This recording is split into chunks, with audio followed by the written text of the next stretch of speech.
And in the anime, when eventually Mr. Popo was revealed, there was a lot of controversy in America. Specifically, that Mr. Popo looks like blackface in America. A lot of Westerners can see Mr. Popo and think of these images on the screen. There was a lot of people saying that Japanese are racist for having Mr. Popo and Jinx kind of looking like blackface. So a lot of people thought that Japan was konbanwa minasan. Kill desu. So today's topic, I figured we talk about the controversy in the West, specifically America, about the Dragon Ball Z character, Mr. Popo. And this is another case of cultural differences between America and Japan.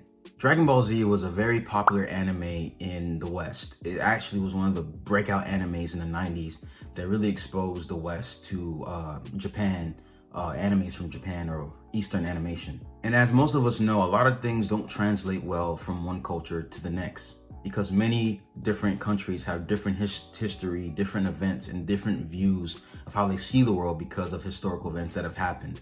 And that's no different when you start translating Japanese anime and video games into the West.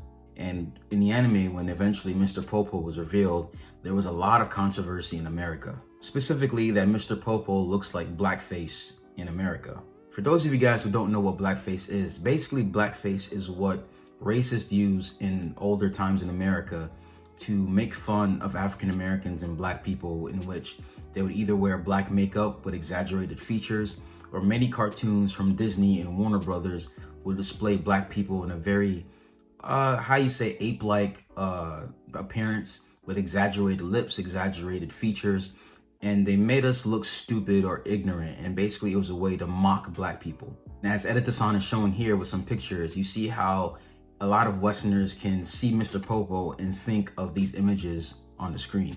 So a lot of people thought that Mr. Popo was actually enacting blackface. So I think there was even some times where they would have the TV producers in America even change his skin color to make him a bit lighter or even brown, or I think purple if I'm not mistaken, to not make any more controversy or to offend black Americans. And it's a similar thing that happened to the Pokemon Jinx. Now in America, this Pokemon is called Jinx. I'm not too sure about the Japanese name, but this Pokemon named Jinx looks similar to a black female. And the same thing happened here with Mr. Popo. A lot of people thought that Jinx was a blackface version of a black person.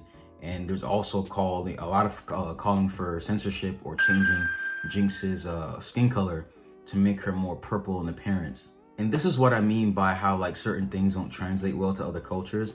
Because what can be seen as a good thing or a very innocent thing in one culture can be seen as very offensive in a different culture because of history and the people's experience with that certain thing. And because blackface was used as racism against blacks, there was a lot of people saying that Japanese are racist for having Mr. Popo and Jinx kind of looking like blackface. So a lot of people thought that Japan was kind of doing the same thing. But as we all know, culturally, Japan doesn't really know about blackface like that. And we all can attest that there was no ill intent when making these characters. I've talked about blackface before when I was dealing with a certain comedian who was paying tribute to Eddie Murphy and also Rat and Star. If you want to watch that video, it's either here, or in the description below.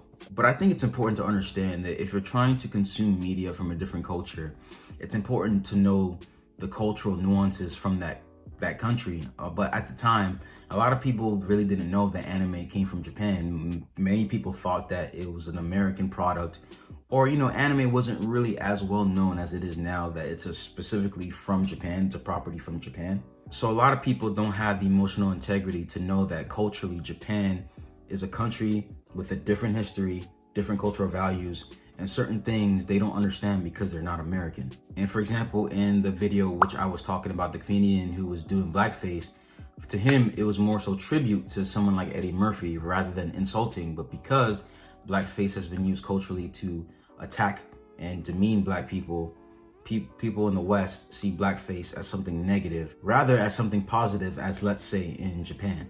And it wasn't only black people too, there was also many racist descriptions of Asians also in old America as well. Exaggerated features with really short eyes and a big like teeth, mainly based on Chinese people, because in the West, most Asians are known as Chinese people because, there's many Chinese people represented globally. But in those times, back in the 18th century, the 19th century, there was many racist depictions of blacks and Asians. But that was a very dark time in America. You don't see that at all anymore. But that just goes to show that, every country has their good and bad in their history. And that was a time where, a lot of whites thought they were better than other blacks and other Asians. And of course, I believe blacks can be racist, so can Asians be racist. But just far as American entertainment, you would see that over-exaggerated features in blacks and Asians from companies like Disney and Warner Brothers. So what do you guys think about this incident or this cultural difference? I really want to know what you guys think in the comment section below. So if you guys enjoyed the video, please smash the like button, smash the subscribe button. Also hit that bell as well to get notified whenever we post a video. 本当ありがとうございます。みんな気をつけて。じゃあね。